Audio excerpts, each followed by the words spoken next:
This is the Pentax K-01, the company's somewhat enigmatic mirrorless interchangeable lens camera. It has a distinctive aesthetic that I think most people will either love or hate. And as a camera, it inspires some ambivalence as well. However you feel about its looks, the design works overall and has a few, let's call them quirks. It's big. There's no getting around that since it needs to have a long flange focus distance in order to work with standard K-mount lenses. And it's surprisingly heavy given all the empty space between the lens and the sensor. Also, given the size, the grip could stand to be a little deeper. But it's covered with a ridged, rubberized material that helps, and the rest of the controls are big and mostly easy to identify and access. Despite its modernist design, the K-01 actually has a pretty typical control layout. The real problem is this floppy rubber cover. It's very difficult to close, and it requires two hands to do it. To compensate, Pentax added a separate plastic cover for the SD card slot. That said, at least the card slot is on the side of the camera instead of inside the battery compartment. A few of the K-01's features stand out. In addition to an intervalometer mode, the camera also has an interval movie mode, which does the same thing but can shoot for up to 99 hours and automatically saves the final file as an AVI movie. The handful of shooting special effects are nothing special, but you can adjust a variety of parameters for each. And it also offers a 3-shot automatic HDR mode with a range of up to 3 stops.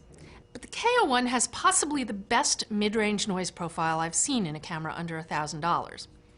The Sony sensor produces extremely fine-grained noise, and Pentax's uncommonly intelligent JPEG processing results in generally clean images as high as ISO 800, and extremely usable ones through ISO 3200.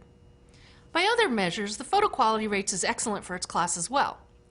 Though the default color setting pushes the saturation and contrast until blues and purples shift surreally, with the natural custom image preset, the colors look neutral and accurate with no loss of saturation or even flat-looking contrast. The video quality is a mixed bag though.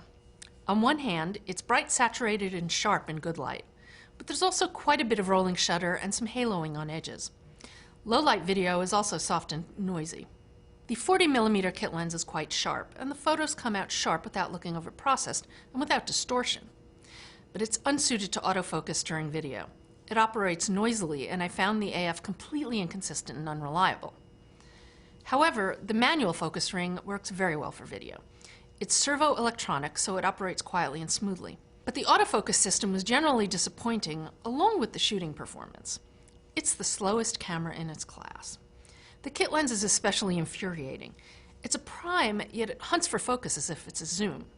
After every shot, it resets, so when you're taking multiple shots of a stationary subject, it iteratively refocuses every time. The more I use cameras like this, the more I wish that at least the expensive ones had an articulated LCD. This model, which is relatively large, should also at least have the option of an EVF. The LCD is big and bright, but really difficult to use in bright sunlight. The only saving grace is the camera's peaking feature. It's a camcorder carryover that highlights edges during focusing, which we're seeing a lot more frequently these days on cameras. And that's the only thing that makes it possible to ascertain if the scene is framed correctly and in focus when shooting outdoors and off angle. If you've got a stable of Pentax lenses, especially good ones that can properly resolve to the sensor, and you feel like doing some creative shooting, especially with manual focus, then the K-01's a great choice. But if you're looking for an all-purpose ILC under $1,000, you may get frustrated with the K-01's slow performance and large, quirky design, and it's probably worth trading off a little on the photo quality for a better all-around camera, and likely a less expensive one.